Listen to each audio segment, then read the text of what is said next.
Então, galera, em primeiro lugar, um bom dia, boa tarde ou boa noite, tá? Independente da hora que vocês estão assistindo. Eu vou mandar essa monitoria gravada aqui, tá? Como parte da equação do movimento. A gente vai conversar um pouquinho, tá? Sobre a equação do movimento e entender o que está acontecendo, tá? O que os professores de vocês já fizeram, tá?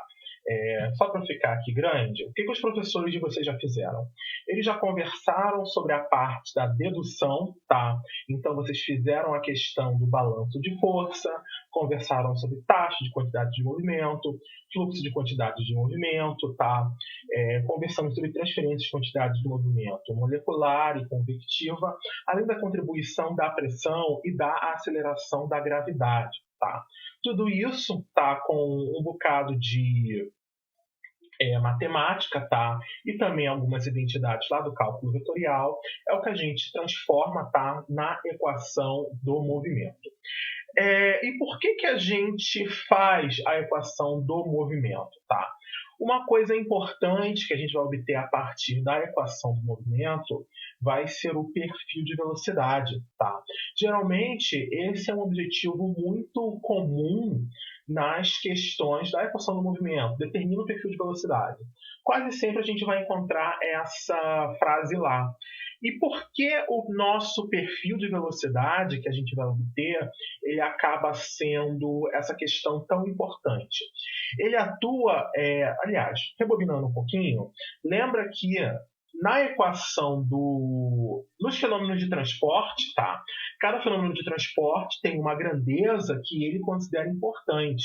A transferência de calor, a gente estuda o quê?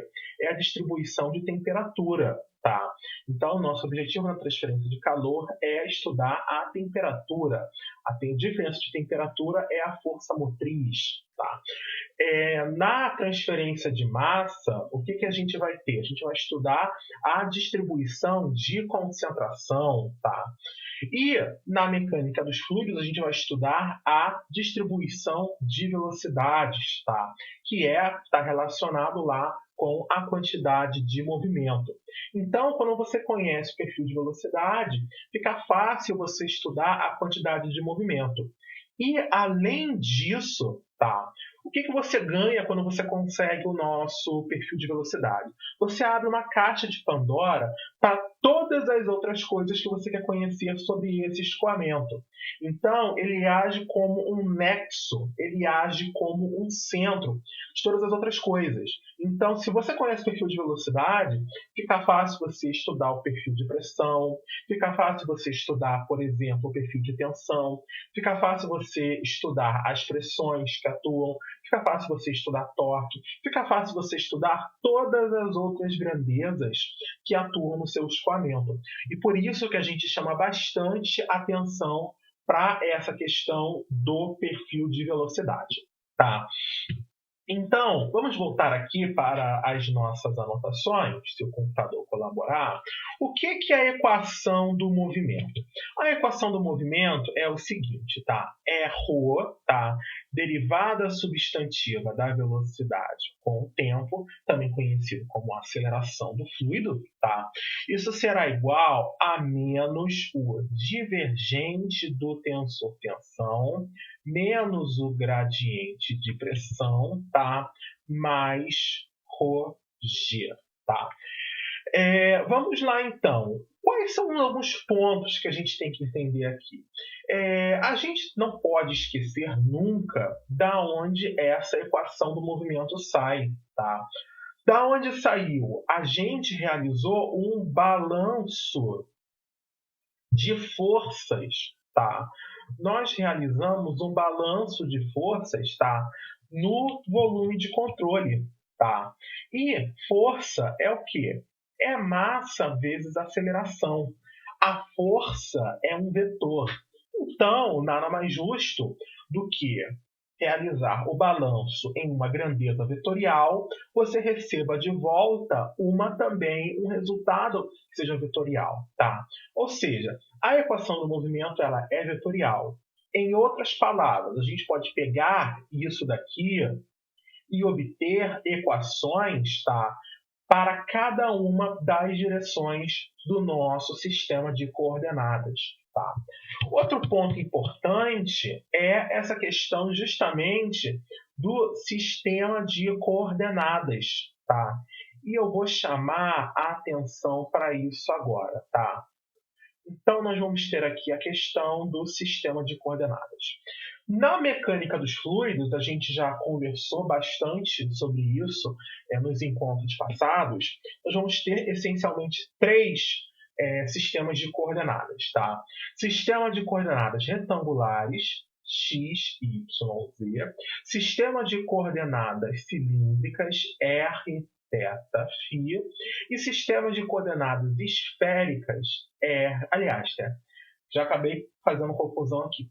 Sistema de coordenadas cilíndricas é r, θ, z.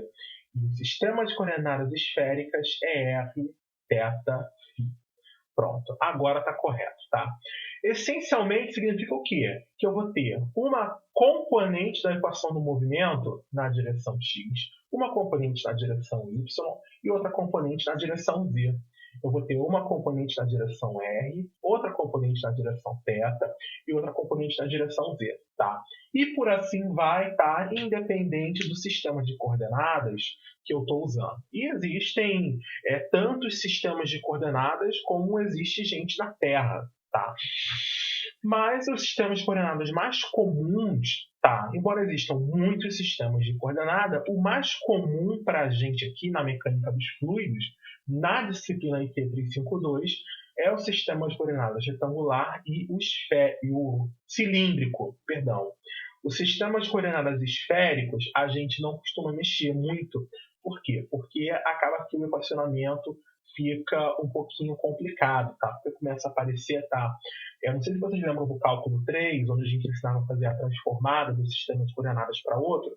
Começa a aparecer algum seno, algum cosseno, e então, como a gente tem derivadas dentro da equação do movimento, a resolução começa a ficar um pouquinho mais complicada, tá?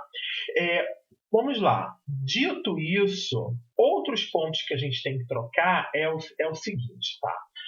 Essa equação só é válida no regime laminar, tá? E isso é uma limitação importante, tá? Em relação ao resultado que a gente obtém, tá? Na equação do movimento. Por quê? Quando a gente... É uma pena que devido à pandemia, os períodos estão sendo curtos. A gente só está tendo 3 meses de aula, tá? Então, 3 períodos agora, em 2021, ainda tem mais 3 de novo, tá? Em 2022. Fazer 3 anos de curso em 2, né? É no mínimo tenso. E falta tempo, tá? Para a gente poder passar, no caso, a gente entenda como os professores de vocês, passar a parte do regime turbulento, que costuma ficar mais para o final, quando sobra, tá? Uma semana e meia para poder tratar disso. E a gente retorna lá, nesse final de curso, fazendo uma mudança na equação do movimento para poder estendê-la para o regime turbulento, tá? E é o seguinte, como é que funciona a equação do movimento no regime turbulento? Nós vamos ter um termo, tá? Um termo extra, um termo adicional, que vai ganhar o nome de tensor extra de Reynolds. Tá? Terminando de escrever aqui, está aqui o nosso bonitinho, o tensor extra de Reynolds. Tá? Por que esse tensor extra de Reynolds ele é incluído? Lembra lá que quando a gente falava de turbulência, a gente falava de quê? Era um escoamento organizado, onde vocês tinham camadas de fluido deslizando uma em cima da outra. O regime turbulento, a última palavra que a gente pode usar para definir ele é organização. Tá. O regime turbulento, quais são as palavras-chave? Ele é caótico, ele é aleatório, você tem vorticidade. Tá? E acaba que é um problema você descrever matematicamente esse comportamento aleatório do regime turbulento. Tá? Você não consegue descrever usando de qual é o termo, tá? Você não consegue descrever analiticamente, tá? Usando as funções matemáticas que a gente tem à nossa disposição, a aleatoriedade do regime turbulento, tá? E isso dificulta e muito a resolução da equação do movimento só no papel. Então, no regime turbulento, além de você ter no papel, você também vai ter que ter um trabalho experimental para tentar encontrar alguma formulação para esse tensor extra de Reynolds. Tá? Então, é um trabalho bem diferente do que a gente está acostumado. Tá? E, além disso, um outro ponto que essa questão do regime turbulento abre é a questão de simulação computacional, tá? Que é a CFD, Computational Fluid Dynamics, ou Dinâmica de Fluidos Computacional. Tá? Por quê? Porque solução analítica é uma coisa que a gente essencialmente não tem. Então, a gente parte para as soluções numéricas. Então, é um trabalho muito mais computacional, tá, do que matemático para resolver os problemas do regime turbulento. A gente consegue? A gente consegue, mas geralmente não é o foco aqui na graduação. Tá? Os cursos de pós-graduação em engenharia química, por exemplo, eles têm disciplinas relacionadas com essa parte de CFD. Quem trabalha na parte também de iniciação científica pode, por exemplo, lá no DEF, pode trabalhar com essa parte de fazer simulação de escoamento em regime turbulento no computador, tá? Mas são simulações complicadas, os softwares são caros, tá? Não é uma coisa trivial e é computacionalmente cara, tá? Obviamente, você vai ter duas opções. Ou você usa um computador fraco, tá? Como esse daqui, e demora horrores de tempo para fazer a simulação. Ou você usa computadores poderosos, tá? Com, sei lá, tantos núcleos, placas de vídeo e tudo isso para acelerar a computação. Então, você obtém respostas mais rápidas ou mais precisas a um custo mais elevado, tá? Mas as conversas que você tem essa parte do regime turbulento, tá? Elas são bem diferentes do que a gente observa aqui na mecânica dos fluidos. Embora, por incrível que pareça, a gente consegue, mesmo sem fazer um estudo assim, digamos assim, muito sofisticado, a gente vai conseguir obter bastante coisa sobre o regime turbulento, tá? Só esperem que é a próxima parte da disciplina. Enfim, falando essa conversa sobre o regime turbulento, né, vocês podem, literalmente, colocar no ouvido e passar no outro, porque isso não vai acontecer aqui na disciplina, tá? Só estou mencionando que existe. O nosso foco aqui é a equação do movimento no regime laminar, então é importante a gente ter ciência de que, se eu estou tentando resolver isso daqui, eu tenho que certificar que o meu escoamento é um escoamento em regime laminar, tá? Um ponto importante sobre regime laminar, tá? É o seguinte: o que a gente chama de regime laminar? A gente chama de regime laminar, tá? O escoamento cujo número de Reynolds, tá? É menor do que 2,100 quando a gente trata de escoamentos em tubos, tá? Quando a gente muda a geometria, esse número de Reynolds ele vai mudar também, tá? As faixas de número de Reynolds que definem escoamento laminar, de transição e turbulento, tá? Mas, geralmente, tubo aqui é a nossa casa e, dentro de tubo, o regime laminar acontece com um número de Reynolds menor do que 2,100? Nem sempre, tá? Um ponto que eu quero falar também, tá? Mais como curiosidade, pode entrar no ouvido e sair no outro, é que mesmo em casos onde o número de Reynolds, se você calcular, seria maior, estaria firmemente em regime turbulento, seria maior do que 4.000, você consegue obter regime laminar, tá? Mas são técnicas pouco comuns, tá? Duas que eu tenho ciência é quando você coloca um elemento de escoamento laminar, tá? E o que é esse elemento de escoamento laminar? Eu vou desenhar ele assim, visto de frente, Você vai pegar esse tubo, você vai fechar esse tubo com uma placa, tá? Nessas placas você vai ter vários orifícios, tá? Que esses orifícios eles vão levar a pequenos tubos, tá? Então você vem numa tubulação grande aqui, tá? O fluido vai entrar nessa placa, ele vai esbarrar nessa placa e vai ser canalizado para esses tubos menores. E você desfaz no outro lado, tá? Então você vai ter aqui de novo uma outra placa, tá? Com vários orifícios aqui. Então o fluido entra num lado e sai no outro. E o que você consegue? Fazendo o fluido passar nesses tubos menores, lembra lá do número de Reynolds, que era D Verroux sobre μ? Se eu estou diminuindo o diâmetro, tá? Eu estou diminuindo o número de Reynolds. Então, você consegue diminuir essa questão da vorticidade. E aí, você consegue diminuir essa energia da vorticidade e quando o fluido ele sai desse elemento de escoamento laminar, ele sai em regime laminar. Tá? Outra coisa que você também consegue fazer, tá, é você garantir que você tenha o mínimo, praticamente eliminar as perturbações que você tenha no seu escoamento, tá? Ou seja, você vai fazer o escoamento em um tubo muito liso, microscopicamente liso, em níveis atômicos, tá? E com isso você consegue obter também escoamentos em regime laminar, tá?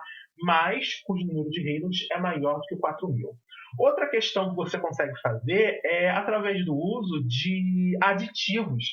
Aditivos em que sentido? São moléculas, tá, de longa cadeia, tá? São moléculas de alto peso molecular e longa cadeia. Imagina aqui que você tem um escoamento dentro de um tubo, tá? E se você tem um polímero, é geralmente feito com polímeros, tá? Se você tem polímeros muito longos, o que ele vai fazer? Ele vai aqui fazer assim, tá? Ele vai se distribuir na direção do escoamento. E com isso aqui você consegue impedir a formação da turbulência, mantendo, tá, o seu escoamento em regime laminar também, tá? Então, é só um ponto que eu quero mencionar. Reynolds menor do que 2.100, você tem certeza que o regime é laminar, tá? Para escoamento em tubos, tá? Mas existem técnicas para você obter regime turbulento em condições cujo Reynolds é maior do que 2.100, tá? Mas isso também fica como curiosidade. Nós não tratamos disso na disciplina. Ok, tá. Então, a nossa equação do movimento, ela é só válida, tá, em regime turbulento. Um outro ponto que eu quero tratar com vocês aqui também é a questão da reologia. Tá? A reologia de fluidos é uma questão importante. Tá? Então, vamos aqui, continuidade e movimento, que é a tabela que eu coloquei lá na pasta. Vamos usar essa daqui que eu montei. É o seguinte, observa que a equação do movimento, deixa eu tirar a minha imagem daqui em cima, pronto, tá. A equação do movimento, perceba então, nós temos a equação do movimento em coordenadas retangulares, em coordenadas cilíndricas e em coordenadas esféricas. Sobre isso a gente já comentou, tá? Mas se você olhar com um pouco mais de carinho, você vai observar que a gente tem a equação do movimento em termos de tensão, e a gente tem a equação do movimento em termos de gradientes de velocidade para um fluido newtoniano com densidade e viscosidades constantes. O que isso significa? Significa o seguinte, observa que aqui dentro da equação do movimento, ela é em termos de tensão, porque nós temos o tensor-tensão aqui dentro, tá? Da equação do movimento. Mas a gente sabe que o tensor-tensão ele pode ser relacionado facilmente com a reologia do fluido, tá? São os modelos geológicos. O modelo geológico mais comum que a gente conhece é a lei de Newton da viscosidade, que é o nosso modelo pão com ovo, tá? O que a lei de Newton da viscosidade diz para a gente? Por exemplo, tal de yx é igual a menos μ dvx dy, tá? Que a gente já havia conversado sobre isso desde o início da disciplina. Até aí, tudo bem, tudo lindo, tudo maravilhoso. Mas isso é apenas uma das componentes do tensor tensão, tá? O que acontece? A gente também pode juntar as 9 componentes do tensor tensão. Como é que fica? Então, o tensor tensão para um fluido newtoniano, ele vai ser menos μ, tá? E o gradiente de velocidade. Pronto, tá? O que a gente tem aqui agora é o tensor tensão para esse escoamento, tá? Um tensor tensão para um fluido newtoniano, tá? E o que a gente pode fazer então, se a gente sabe que o fluido é newtoniano? Ora, eu trago esse tensor tensão aqui e jogo lá para dentro da equação do movimento. O que a gente vai obter como resposta? A gente vai obter como resposta isso daqui, tá? Rho, a aceleração do fluido, que é a derivada material da velocidade, tá? Menos, vai ficar μ laplaciano da velocidade menos o gradiente da pressão mais o G, tá? Então, a gente obtém essa nova equação daqui, tá? Que aparece um termo novo, que não nos é familiar, tá? O laplaciano, tá? O laplaciano, em sistema de coordenadas retangulares, ele é o quê? É dρ 2. dρ 2, aliás, né? dρ de x ao quadrado, dρ 2, dρ de y ao quadrado, dρ 2, dρ de z ao quadrado, tá? Ele é, então, um operador da derivada segunda, tá? E vai aparecer aqui quando a gente tem um fluido newtoniano, tá? E incompressível. Isso é um ponto que eu acabei esquecendo de falar aqui, tá? Mas me recordei. A reologia do fluido newtoniano é um fluido newtoniano e incompressível, tá? Maravilha. Mas o que então? A gente então vai nas nossas tabelas aqui, a gente vai ter duas formas da equação do movimento. A equação do movimento em termos de tensão e a equação do movimento específica para o fluido newtoniano, tá? Ela recebe um nome especial, que é a equação de Navier-Stokes, tá? Que não é uma pessoa só, tá? São dois cientistas. Isso, se não me falha a memória, foi no século XIX, que trabalhando separadamente, mas em períodos bem próximos do tempo, conseguiram chegar a esse mesmo resultado, para trazer a viscosidade para dentro da equação do movimento. E a equação, então, ficou com o nome deles, tá? Equação de Navier-Stokes. Tá, tudo bem. Então, um ponto relevante que eu quero deixar aqui bem claro é o seguinte. A equação de Navier-Stokes, ela só vale para o fluido newtoniano incompressível, tá? Se o meu fluido ele é um fluido dilatante, se o meu fluido ele é um fluido pseudoplástico, se o meu fluido é um fluido de Bingham, se o meu fluido é um fluido isotrópico, é um fluido reopético, se meu fluido é um fluido que segue o modelo Hershey-Buckley, modelo de Casson, eu não posso aplicar a equação de Navier-Stokes, tá? Eu fico aqui travado na equação do movimento em termos de tensão, tá? Um outro ponto que eu quero mencionar aqui, tá? Se vocês olharem com mais carinho aqui, e também se recordarem lá do Nabla, tá? E agora do Laplaciano, que eu também apresentei para vocês vão se lembrar que nós vamos ter derivadas, então, para resolver aqui, tá? Derivada da velocidade que o fluido desenvolve na direção x com o tempo, com a direção x, com a direção y, com a direção z, tá? Essencialmente, o que é resolver a equação do movimento? Você está resolvendo um conjunto de equações diferenciais, tá? E equações diferenciais, a gente já sabe, desde o cálculo 2, como funciona essa dança, tá? Então, nós temos aqui equações diferenciais, tá? E a gente sabe como é que funciona essa dança.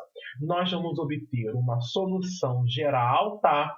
E a solução geral, ela descreve uma família de problemas. Mas eu não estou interessado em descrever uma família de problemas. Eu estou interessado em descrever um problema específico, tá? E o que a gente vai fazer? A gente vai entrar com condições, tá, de contorno, tá? Ou eu vou colocar aqui com uma estrelinha condições iniciais, tá? E se a gente juntar essas condições de contorno com ou iniciar e barra ou iniciais com a solução geral, o que nós vamos obter será a solução particular, tá?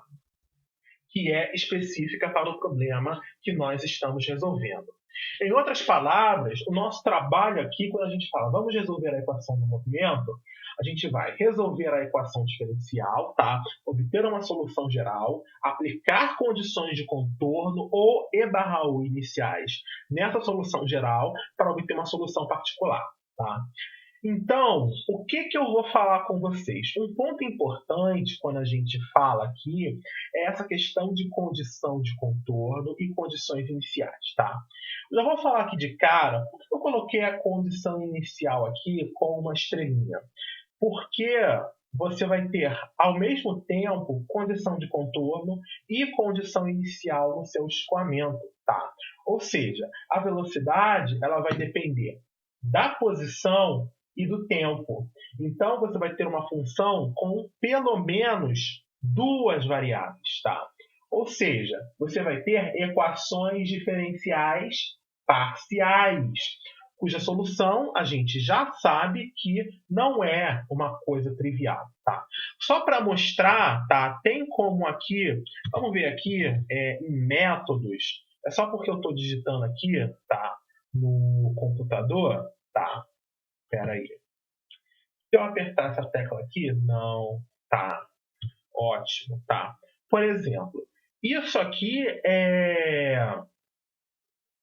Deixa eu procurar aqui no meu computador, IT385, não, janela errada, IT385, vamos lá. Será que eu acho aqui? Não, vamos procurar aqui na pasta do período passado, que quando eu fiz métodos 2, tá? Eu acho que foi na segunda prova, tá? Não, não foi essa aqui. Acho que foi na primeira prova, tá? Então, o que a gente tinha que resolver aqui nessa prova? E foi até uma questão interessante, tá? T385P1, tá? O que você tinha aqui? P1, P2, tá? O que caía aqui nesse problema? Tá? Você tinha um prato oscilante, tá? Peraí, rapidinho, eu estou me embolando aqui. Procurei aqui no meu computador, achei, tá? Então, um ponto que eu tenho que falar sobre essa questão de a gente ter condições de contorno e condições iniciais, e como isso acaba complicando a nossa vida, saiu na prova do período passado, tá? Obviamente, não precisava obter a solução, porque a solução a gente precisava de mais conhecimentos matemáticos, tá? Que a disciplina de métodos 2 dá. Mas, enfim, a questão era essa aqui, tá? E só para a gente passar aqui o olho na solução, tá? Percebam o seguinte, nós vamos ter condições de contorno, tá? E eu aqui não coloquei também, olha, isso aqui é uma condição inicial com respeito ao tempo, tá? Então, você fica com o quê? Você tem que resolver uma equação diferencial parcial. E a solução da equação diferencial parcial a gente faz através de mudança de variáveis, tá? Então a gente vai introduzir aqui uma nova variável, psi, tá? A gente faz uma mudança de variáveis, tá? Que não é trivial. a gente substitui na equação de Navier-Stokes e a gente obtém aqui, então, a gente transforma essa EDP em uma EDO, tá? Essa EDP, essa EDO, a gente já conhece a solução, tá? Que vai ser uma solução desse tipo aqui, tá? Vai fazer o quê? Essa integral aqui, se vocês já não conhecem, é a função erro. Em outras palavras, o nosso perfil de velocidade aqui vai ser uma equação que aparece a função erro, tá? É só para mostrar, tá, que a gente consegue obter soluções analíticas para equações diferenciais parciais, tá? Mas isso acaba ficando mais complicado, tá? Só para deixar mencionado, então, essa questão. Por isso que nos nossos problemas aqui da mecânica dos fluidos, o que a gente faz? A gente fica limitado a geralmente só condições de contorno, tá? E o perfil de velocidade, ele vai ser função unicamente de uma variável. Para a gente ter o quê? A gente vai resolver uma EDO, tá?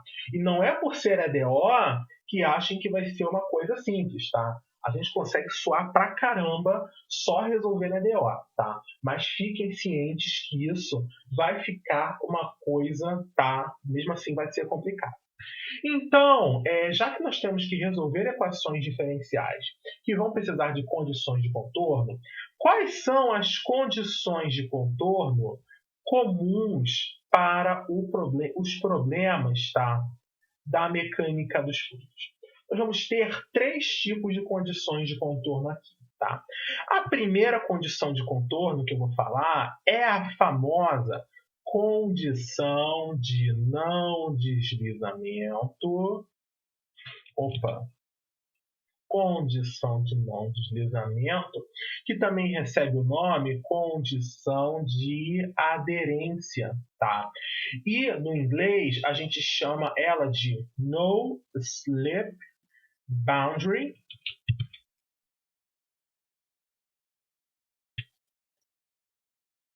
condition, tá? Condição de contorno de não deslizamento, tá? Ou de aderência. O que essa condição de contorno de não deslizamento ela diz para a gente, tá? Até fiquei aqui grande para poder explicar melhor para vocês. Eu vou pedir que vocês retornem um pouquinho no tempo para o 2º ou 3º período da Universidade Federal Rural do Rio de Janeiro, tá? Para vocês se lembrarem de um pouco das aulas de química orgânica. E por que eu quero que vocês se lembrem das aulas de química orgânica? Porque na química orgânica nós conversamos um pouquinho sobre a questão das interações intermoleculares, tá? Que são de várias naturezas e de diferentes forças, tá? O que você tinha lá? No nível mais baixo, você tinha, no caso, mais fracas, você tinha as forças de dispersão de London, tá? Que no caso era um dipolo temporário, tá? Então depois você passava para o dipolo induzido, que era quando você tinha uma diferença de eletronegatividade nos átomos, tá? Que gerava uma diferença na densidade de elétrons, tá? Uma diferença de densidade na nuvem eletrônica.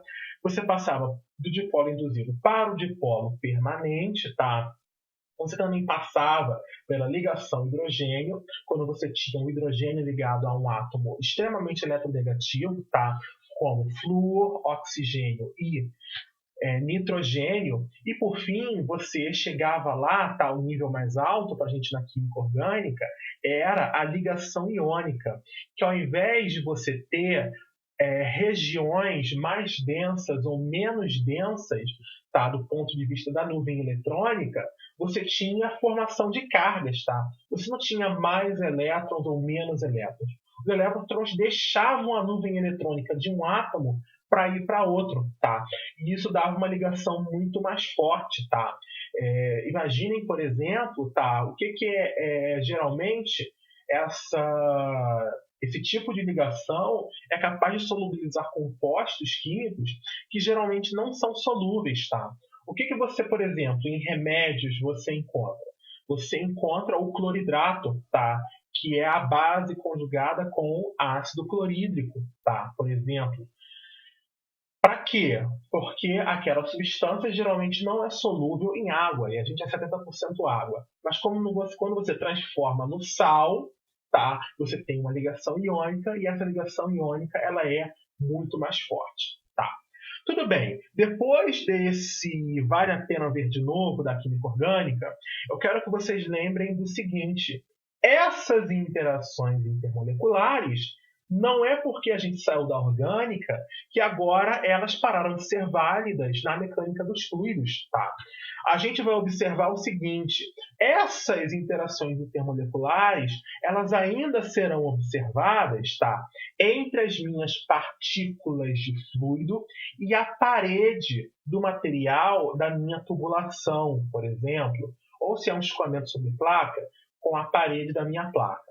Essencialmente, o meu fluido é formado de átomos, de moléculas. A minha parede, seja do material que for, também é formado de átomos, também é formado de moléculas, e eles vão interagir entre si, tá? Eles vão se aproximar, tá? Então vamos imaginar aqui o seguinte. Deixa eu pegar agora que está me faltando. Pronto, vamos pegar aqui essa prancheta. Está cheia de papel aqui. Eu gosto de rabiscar quando estou usando o computador. Tá. Isso aqui é uma prancheta, tá? Vamos imaginar que está aqui a nossa placa plana. E vai ter uma partícula de fluido que está vindo aqui em cima dessa placa plana, tá? Essa partícula de fluido ela vai chegar tão perto que ela vai aderir, tá? Ou seja, a interação intermolecular ela é forte ao ponto de fazer com que uma partícula que esteja passando do ladinho da placa fique aderida a ela, tá?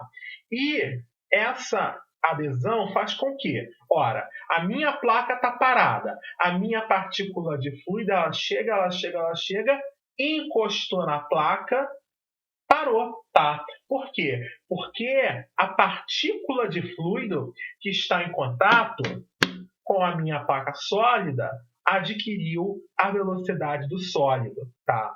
E eu falo isso, adquirir a velocidade do sólido, porque se essa placa plana aqui ela está se movimentando e a minha partícula de fluido chegar, ela simplesmente vai seguir junto, tá? Mas vai seguir com a mesma velocidade da placa. Então, essa condição de não deslizamento é um resultado importante e a gente enuncia como a partícula de fluido em contato com o sólido vai adquirir a velocidade do sólido, tá? E isso acontece por causa dessa natureza das interações intermoleculares, tá? Então, essa ideia ela tem que ficar bem importante, tá? A partícula de fluido em contato com o sólido irá adquirir a velocidade do sólido. Ou seja, em outras palavras, a condição de não deslizamento é uma condição de contorno que vai te dar informações sobre a velocidade do seu escoamento, tá? Ou seja, com isso, você vai ter subsídio para resolver as derivadas parciais da velocidade, tá? Para resolver isso daqui. Vamos lá, então. Qual é o outro tipo de condição de contorno que a gente tem, tá? Nós temos um outro tipo de condição de contorno que é chamado de interface livre, tá? Ou interface líquido gás, tá? Vamos lá. Acho que dá para encontrar uma figura que mostra bem o que está acontecendo aqui. Estou abrindo aqui o Google Imagens. Vamos lá. O que a gente pode pensar aqui, tá? Essa condição de não deslizamento, tá? É uma coisa mais ou menos, tá? Cadê aqui uma imagem boa? Não, ele não me dá a imagem, tá? É uma coisa mais ou menos assim, tá? O que é essa imagem aqui? É um caso que acontece no oceano, tá? O que você tem? O que acontece no oceano? Você tem um fluido muito viscoso embaixo, que no caso é a água. Você tem um fluido pouco viscoso em cima, tá? Que é o ar atmosférico, tá? E o que vai acontecer, tá? O que vai acontecer?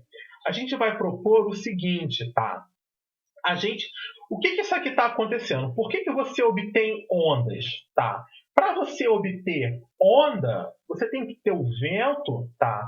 Que é o ar em movimento. O vento ele vai ter que estar movimentando-se com uma boa velocidade, com uma velocidade bem alta, tá? Quando a gente tem ventos calmos, o que a gente obtém, tá?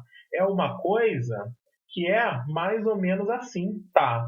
Olha como é que essa superfície aqui está lisa, tá? Você tem um pouco de vento? Você tem um pouco de vento, tá? Mas percebam, ele não interfere nessa superfície, nessa interface líquido-gás, tá?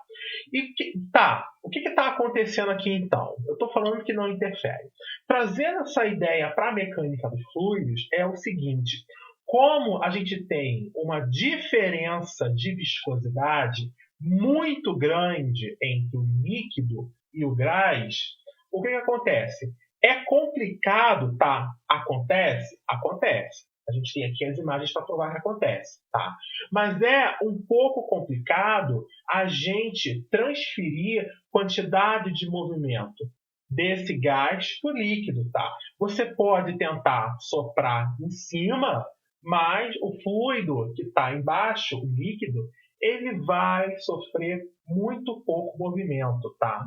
A força não vai se propagar adequadamente, tá? Essencialmente, a condição da interface livre ou interface do gás, ela vai ser uma condição de contorno, tá? Que diz respeito à tensão, tá? E o Illustrator, para variar, ele bugou, né? Bichinho aqui já deu problema. Salvou as minhas anotações? Salvou. Ai, meu Deus. Né? Não é fácil, senhor. Não é fácil. Vou falar, não foi por falta de procurar programa que funcionasse bem, tá? Mas o Illustrator é o que menos me irrita. Vamos lá, então. O que a gente vai dizer em relação a essa interface líquido-gás, tá? Na interface líquido-gás, a diferença de viscosidade ela é grande, então o mecanismo de transferência de quantidade de movimento ele não funciona muito bem. Tá? Então, você não consegue passar força com facilidade por meio dessa interface. Logo, isso aqui vai ser uma condição de contorno referente à tensão. Quando você tem uma interface líquido-gás, a tensão que atua nessa interface ela será nula, tá? Por quê? Apesar do fluido gasoso estar movimentando ali, tá? A diferença de viscosidade é grande e você não consegue transferir a quantidade de movimento muito bem, tá? Como experimento, para vocês confirmarem isso em casa, peguem, por exemplo, um prato, tá? Coloquem água nesse prato e tentem soprar assim em cima, tá? Tentem soprar a água desse prato. Vocês vão observar que, apesar do ar estar passando por cima, a água que está ali no prato quase não se move, tá? E para ficar legal, tentem fazer isso colocando um pouquinho de corante, tá? Para ficar mais visível. Ou leite, tá? Que fica leite em pó, que no caso fica branco, tá? Por fim, uma outra condição de contorno, tá?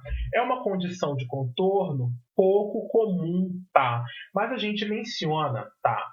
É a condição de contorno que trata de fluidos immiscíveis, tá?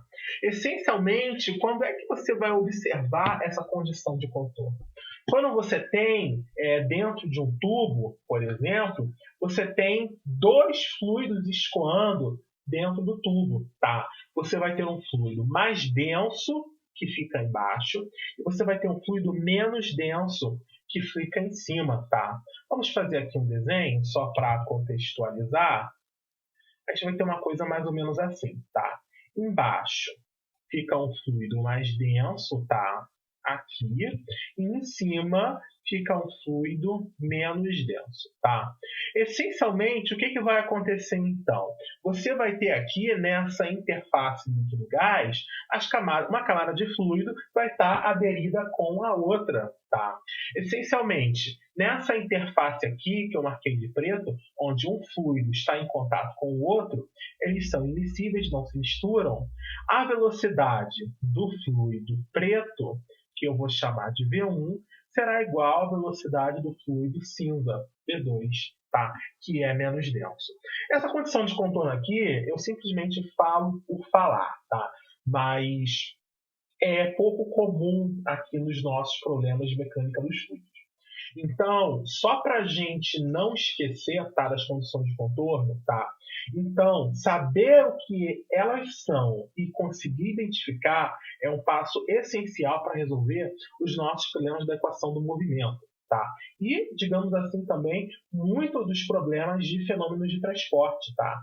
Nas próximas disciplinas, como transferência de calor, de massa ou transferência de calor e massa, lá para o pessoal de alimentos, tá? Então, nós temos a condição de não desligamento, que vai ser causada pelas interações intermoleculares, e o fluido vai adquirir a velocidade do sólido no qual ele está em contato. Nós vamos ter a condição de interface livre ou interface líquido-gás, chame do que você quiser.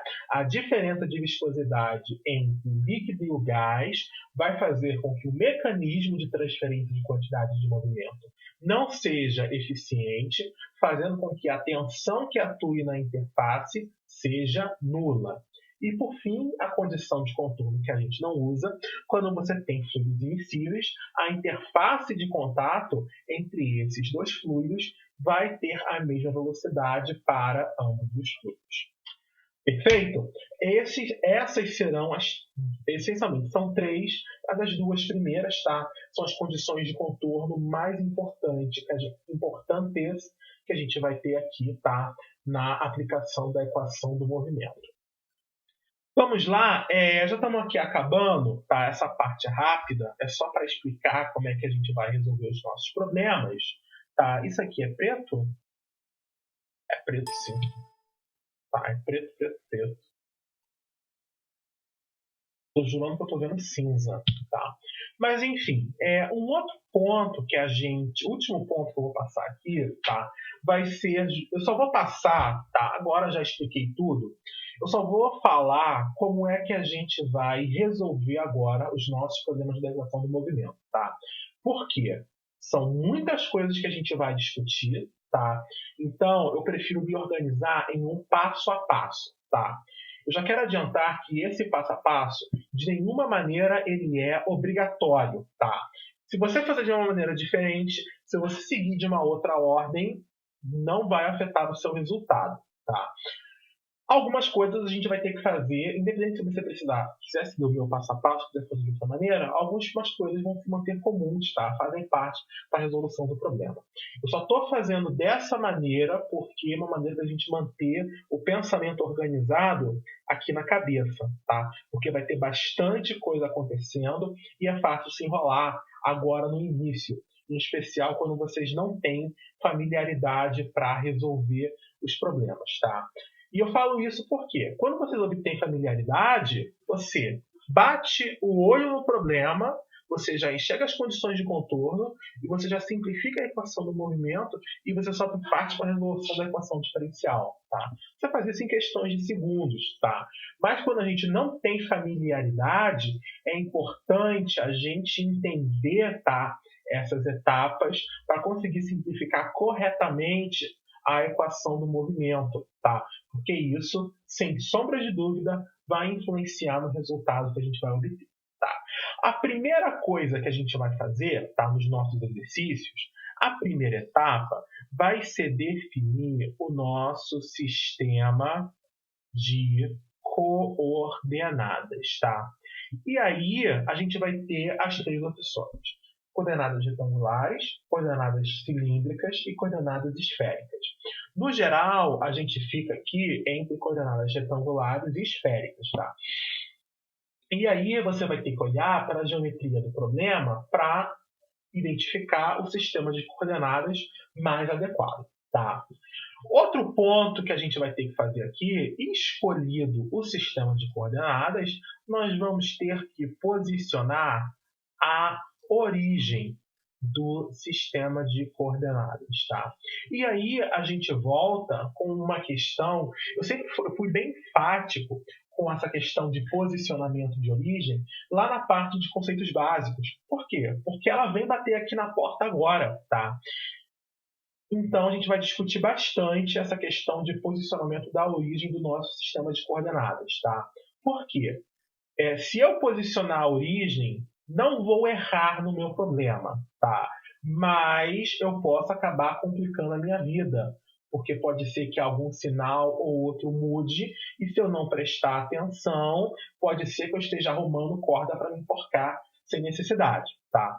Então, eu vou mostrar para vocês as escolhas que eu geralmente faço para posicionar a origem, tá? Evitando causar problema, tá? Nem sempre será possível, tá? Infelizmente, às vezes acontece, tá? Às vezes não é possível posicionar a origem de uma maneira que tudo fique positivo, tudo fique bonitinho, tá? Mas, sempre que for possível, eu vou tentar encontrar a melhor posição possível para a origem, tá? Uma vez posicionado o sistema de velocidade, a origem, a próxima coisa que a gente vai identificar, tá, são as condições de contorno, tá? E condições de contorno não é simplesmente a gente entender quais são as condições de contorno que se aplicam. Faz parte. Mas a gente também, além de saber quais condições de contorno se aplicam, nós temos que saber onde essas condições de contorno se aplicam. Lembra que condição de contorno, qual é o significado? Eu conheço o valor, tá? Como a gente está querendo obter perfil de velocidade, eu conheço o valor da velocidade, eu conheço o valor da tensão em algum lugar do meu sistema. Percebam, então não basta eu dizer, a condição de contorno é a condição de não deslizamento, é a condição da interface líquido-gás, é a condição de fluidos emissíveis. Não basta só dizer que a condição de contorno existe. Ela existe e existe onde? Tá? É um ponto que a gente precisa colocar aqui. Depois de encontrar as condições de contorno, o que a gente vai fazer? Nós vamos fazer um estudo do vetor velocidade, tá? Lembra do seguinte, o vetor velocidade ele vai ter 3 componentes, tá? 3 componentes, uma em cada direção do meu sistema de coordenadas. Por sua vez, cada componente pode ser função de cada uma das direções do meu sistema de coordenadas e do tempo. Ou seja, o vetor velocidade é Vx, que é a função de x, y, z e t, Vy, que é a função de x, y, z e t, e Vz, que é a função de x, y, z e t. Tá? Então, o nosso objetivo aqui no passo 4 é simplificar o nosso vetor velocidade. Por quê? Imagina que eu tenha 3 componentes e cada uma dessas 3 componentes pode depender de 4 coisas. Eu vou ter que obter 3 resultados da minha equação do movimento e a minha equação diferencial de parcial vai ter 4 variáveis. É muito complicado, é impossível resolver isso analiticamente. Fica para o computador fazer, tá? Então, a gente vai simplificar bastante o vetor velocidade, porque isso depois vai ser importante, tá? Depois eu vou explicar por quê. Vamos lá. Um ponto importante também é a gente simplificar o tensor-tensão, tá? Então, essa simplificação do tensor-tensão, a gente tem algumas técnicas para fazer. Por quê? Porque o tensor-tensão são 9 componentes. Então, quando eu falo simplificar o tensor-tensão, eu estou querendo descobrir qual das componentes do tensor-tensão vai ser presente no nosso escoamento. Tá? Quando você já simplifica o vetor velocidade, te ajuda na simplificação do tensor-tensão. Tá? Por quê? Porque você tem que tentar entender que é uma força cisalhante, ou uma força normal, uma força atuando na área. Tá? Então, as componentes do tensor-tensão é uma coisa um pouco difícil da gente enxergar. Tá? Então, é a parte da simplificação mais complicada.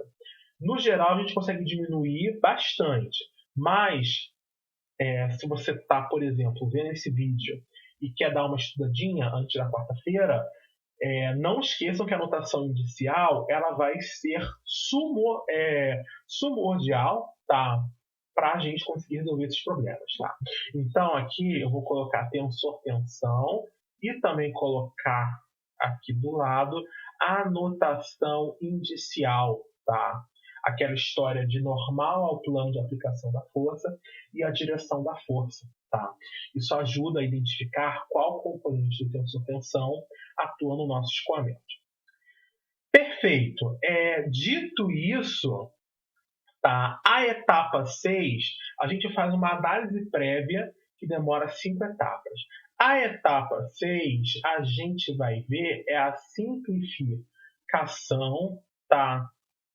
Da equação do movimento. Tá? A gente vai selecionar se a gente vai usar a equação do movimento em termos de tensão ou a equação do movimento em termos de gradiente de velocidade. E a gente vai simplificar. Porque o que a gente vai observar?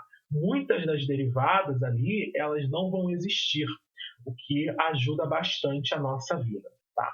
E aí, para fechar, o passo 7, nós vamos resolver a EDO, tá? Encontrando a solução geral. Tá? E, por fim, no passo 8, nós vamos encontrar a solução particular. Tá? Isso, tá? Percebam que toda essa ladainha é só para encontrar o perfil de velocidade, tá? Ou o perfil de tensão também, tá? Porque você pode ter a equação do movimento em termos de tensão, o que você vai obter como solução particular é o perfil de tensão. Tá? Dependendo do comando do problema, você pode precisar fazer outras coisas. Tá? E aí a gente vai conversar mais sobre isso quando a gente estiver resolvendo os nossos exercícios. Então, o que eu tenho para dizer para vocês, tá? Essa gravação, ela acaba por aqui, tá? A anotação, vocês já sabem onde encontrar, o vídeo também, tá? Se você conseguiu assistir isso antes da quarta-feira, domingo, 6 horas da tarde, é bom porque vai ajudar muito a entender o que está acontecendo, tá?